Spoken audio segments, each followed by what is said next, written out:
போராட்டத்தை ஜெயிக்கக்கூடிய வழி இருக்கு. நாங்கெல்லாம் நிறைய போராட்டம் பண்ணியிருக்கோம், வழக்கறிஞர்கள் ஒன்றா திரண்டு பண்ணியிருக்கிறோம், அது ஜெயிச்சிருக்கிறோம். அது காரணம் என்ன, அதுக்கு முறைகள் இருக்கு. முறைகள்னாக்க எடுத்ததுமே நீங்க வந்து தடால் புடால் பண்ணாலாம் கிடையாது. முதல்ல அதுக்கு ஒரு மனு கொடுக்கணும், தொடர்ந்து பேசணும், அதனுடைய சூழ்நிலை விளக்கணும், சம்பவத்தை கோடிட்டு காட்டணும், இப்படி நடந்திருக்கு, அங்க நடந்திருக்கு, இங்க நடந்திருக்கு, இது வந்து இந்த காரணத்தினால இது தேவைப்படுகிறது என்பதை விளக்க வேண்டும். விளக்கினால் தான் கொடுப்பாங்க. கொடுக்கலன்னா கோர்ட்டுக்கு போகலாம். பக்கத்து மாநிலத்தில் இருக்கு, இந்த மாநிலத்தில் என்ன அர்த்தம்?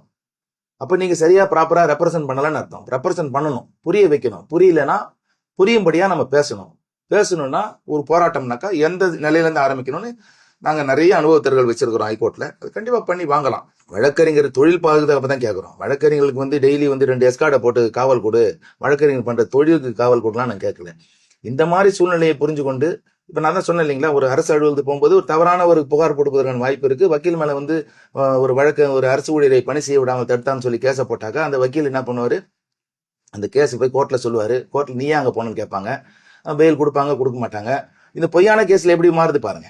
அப்புறம் பார் கவுன்சில் போவோம், நீங்க எங்க ஒரு எஃப்ஐஆர் வாங்கினீங்க, இந்தாங்க உங்க மேல ஒரு சஸ்பென்ஷன் கொடுக்கணும்வாங்க. இதனால ஒரு நியாயமான காரியத்தை நம்ம கேட்கணும்னு போறவங்க கூட அந்த நியாயமான காரியத்தை கேட்கக்கூடாது. எவனோ கேட கட்டு போறான், நமக்கு என்னடா போச்சு போடா அப்படின்ற மாதிரி நம்ம ஒரு மனநிலை வரைக்கும். அது வந்து ரொம்ப ரொம்ப ஆபத்தானது.